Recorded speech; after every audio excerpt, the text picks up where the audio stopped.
Pinocchio.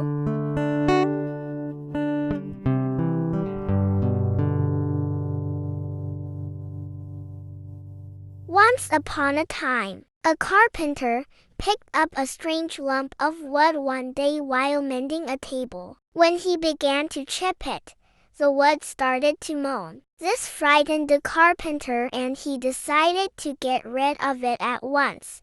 So he gave it to a friend called Geppetto, who wanted to make a puppet.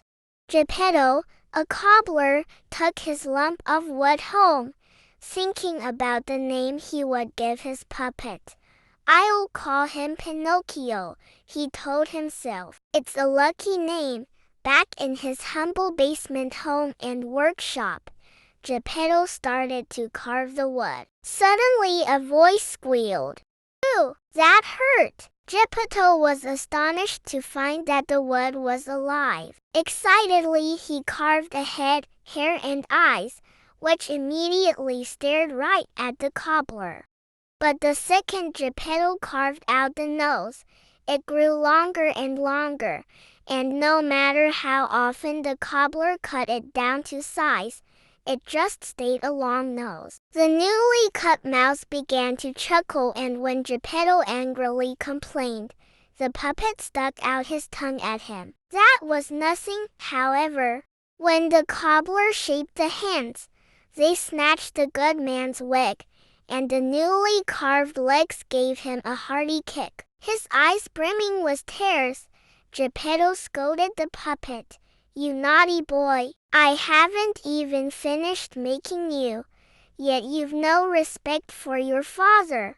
Then he picked up the puppet and, a step at a time, taught him to walk. But the minute Pinocchio stood upright, he started to run about the room, with Geppetto after him. Then he opened the door and dashed into the street.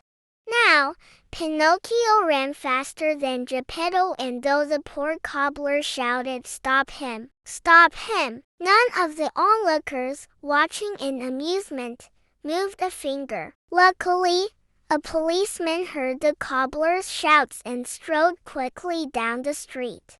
Grabbing the runaway, he handed him over to his father.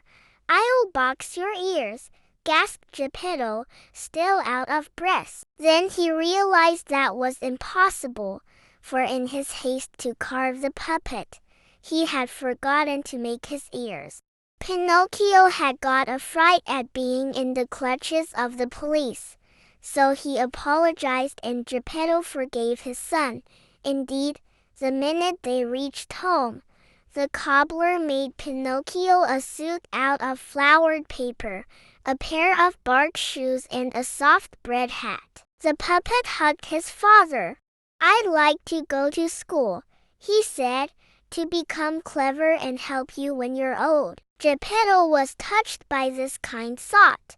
"I'm very grateful," he replied, "but we haven't enough money even to buy you the first reading book." Pinocchio looked downcast. Then Geppetto suddenly rose to his feet, put on his old tweed coat and went out of the house. Not long after he returned carrying a first reader, but minus his coat. It was snowing outside. "Where's your coat, father?" "I sold it." "Why did you sell it?" "It kept me too warm." Pinocchio threw his arms round Geppetto's neck and kissed the kindly old man. It had stopped snowing and Pinocchio set out for school with his first reading book under his arm. He was full of good intentions. "Today I want to learn to read. Tomorrow I'll learn to write, and the day after to count. Then I'll earn some money and buy Geppetto a fine new coat. He deserves it."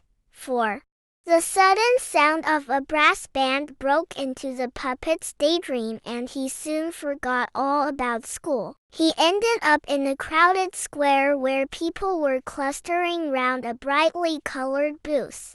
"What's that?" he asked a boy. "Can't you read? It's a great puppet show. How much do you pay to go inside?" "4 pence." "Who'll give me 4 pence for this brand new book?" Pinocchio cried. A nearby junk sailor bought the reading book and Pinocchio hurried into the booth. Poor Geppetto, his sacrifice had been quite in vain. Hardly had Pinocchio got inside when he was seen by one of the puppets on the stage, who cried out, "There's Pinocchio! There's Pinocchio! Come along! Come up here with us! Hurrah for brother Pinocchio!" cried the puppets. Pinocchio went on stage with his new friends, while the spectators below began to mutter about uproar. Then out strode Giovanni, the puppet master, a frightful-looking man with fierce bloodshot eyes. "What's going on here? Stop that noise! Get in line, or you'll hear about it later." That evening, Giovanni sat down to his meal, but when he found that more wood was needed to finish cooking his nice chunk of meat, he remembered the intruder who had upset his show. "Come here, Pinocchio, you'll make good firewood." The poor puppet started to weep and plead.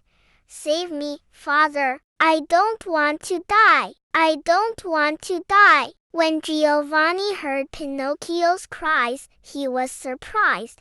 "Are your parents still alive?" he asked. "My father is, but I've never known my mother," said the puppet in a low voice. The big man's heart melted. "It would be beastly for your father if I did throw you into the fire, but I must finish roasting the mutton. I'll just have to burn another puppet. Men, bring me Harlequin, Trust." When Pinocchio saw that another puppet was going to be burned in his place, he wept harder than ever. "Please don't, sir. Oh, sir, please don't. Don't burn Harlequin." "That's enough," boomed Giovanni in a rage. "I want my meat well cooked." "In that case," cried Pinocchio defiantly, rising to his feet, "burn me. It's not right that Harlequin should be burnt instead of me." Giovanni was taken aback. "Well, well," he said, "I've never met a puppet hero before." Then he went on in a milder tone, "You really are a good lad. I might indeed."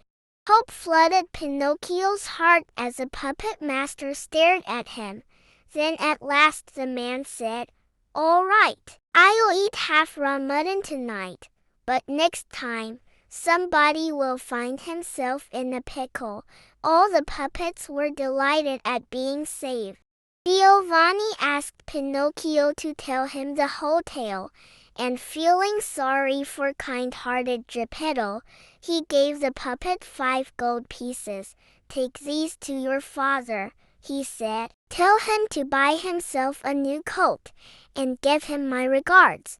Pinocchio cheerfully left the puppet booth after thanking Giovanni for being so generous. He was hurrying homewards when he met a half-blind cat and a lame fox.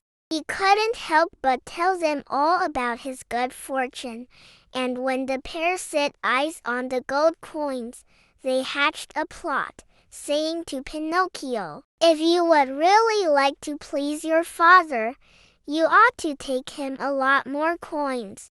Now, we know of a magic meadow where you can sow these 5 coins. The next day, you will find they have become 10 times as many. "How can that happen?" asked Pinocchio in amazement.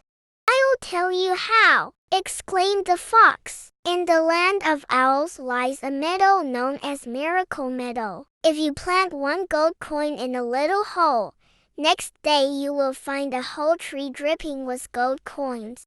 Pinocchio drank in every word his 2 friends uttered, and off they all went to the Red Shrimp Inn to drink to their meeting and future wealth. After food and a short rest, they made plans to leave at midnight for Miracle Meadow. However, when Pinocchio was wakened by the innkeeper at the time arranged, he found that the fox and the cat had already left. All the puppet could do then was pay for the dinner, using one of his gold coins. and set off alone along the path through the woods to the magic meadow. Suddenly, "Your money or your life," snarled two hooded bandits. Now, Pinocchio had hidden the coins under his tongue, so he could not say a word, and nothing the bandits could do would make Pinocchio tell where the coins were hidden. Still mute, even when the wicked pair tied a noose round the poor puppet's neck and pulled it tighter and tighter, Pinocchio's last thought was, "Father, help me." Of course, the hooded bandits were the fox and the cat. "You hang there," they said, "till you decide to talk. We'll be back soon to see if you have changed your mind." And away they went. However, a fairy who lived nearby had overheard everything. From the castle window, the turquoise fairy saw a kicking puppet dangling from an oak tree in the wood. Taking pity on him, she clapped her hands 3 times and suddenly a hawk and a dog appeared. "Quickly," said the fairy to the hawk, "fly to that oak tree and with your beak snip away the rope round the poor lad's neck." "To the dog," she said, "fetch the carriage and gently bring him to me." In no time at all, Pinocchio, looking quite dead, was lying in a cozy bed in the castle, while the fairy called 3 famous doctors, Crow, Owl and Cricket. A very bitter medicine, prescribed by these 3 doctors, quickly cured the puppet. Then as she caressed him, the fairy said, "Tell me what happened." Pinocchio told her his story, leaving out the bit about selling his first reading book.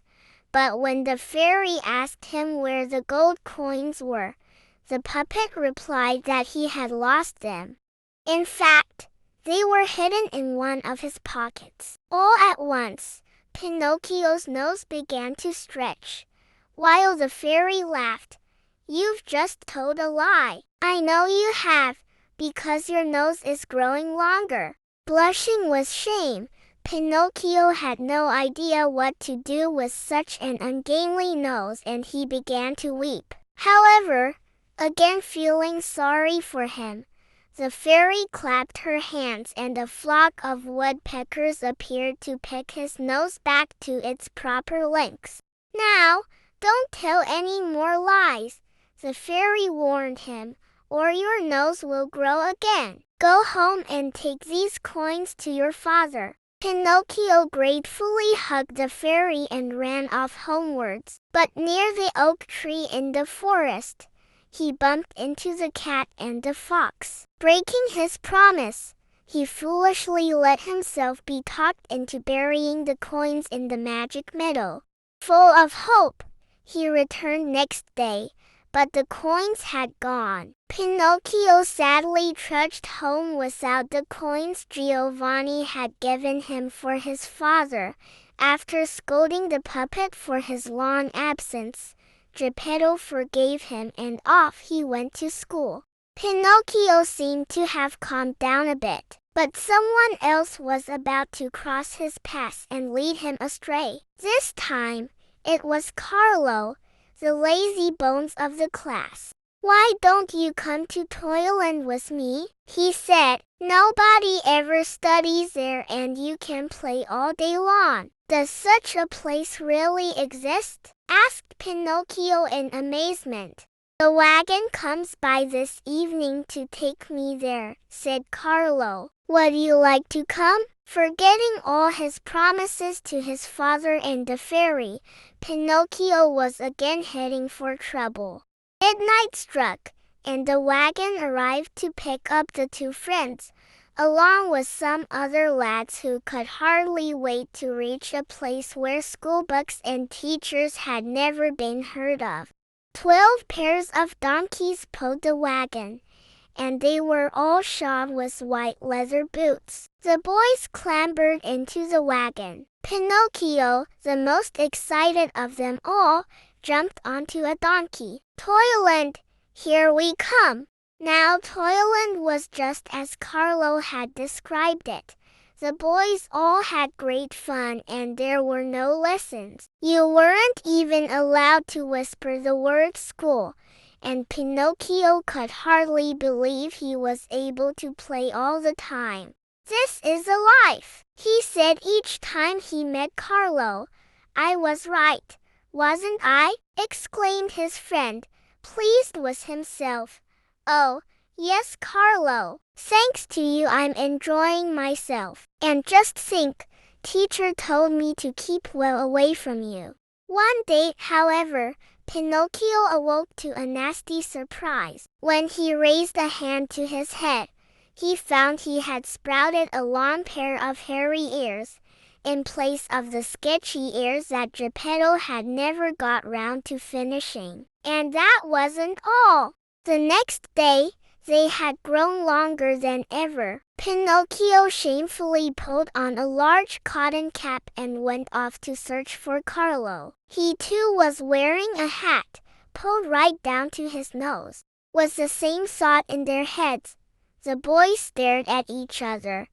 Then, snatching off their hats, they began to laugh at the funny sight of long hairy ears. But as they screamed with laughter, Carlo suddenly went pale and began to stagger. "Pinocchio, help, help!" But Pinocchio himself was stumbling about and he burst into tears, for their faces were growing into the shape of a donkey's head and they felt themselves go down on all fours. Pinocchio and Carlo were turning into a pair of donkeys, and when they tried to groan with fear, they brayed loudly instead. When the toyland wagon driver heard the braying of his new donkeys, he rubbed his hands in glee.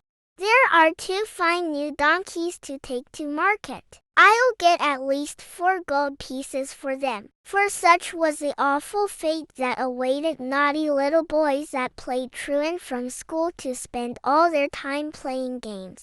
Carlo was sold to a farmer, and a circus man bought Pinocchio to teach him to do tricks like his other performing animals. It was a hard life for a donkey. Nothing to eat but hay, and when that was gone, nothing but straw. And the beatings! Pinocchio was beaten every day till he had mastered the difficult circus tricks. One day, as he was jumping through the hoop, he stumbled and went lame. The circus man called the stable boy.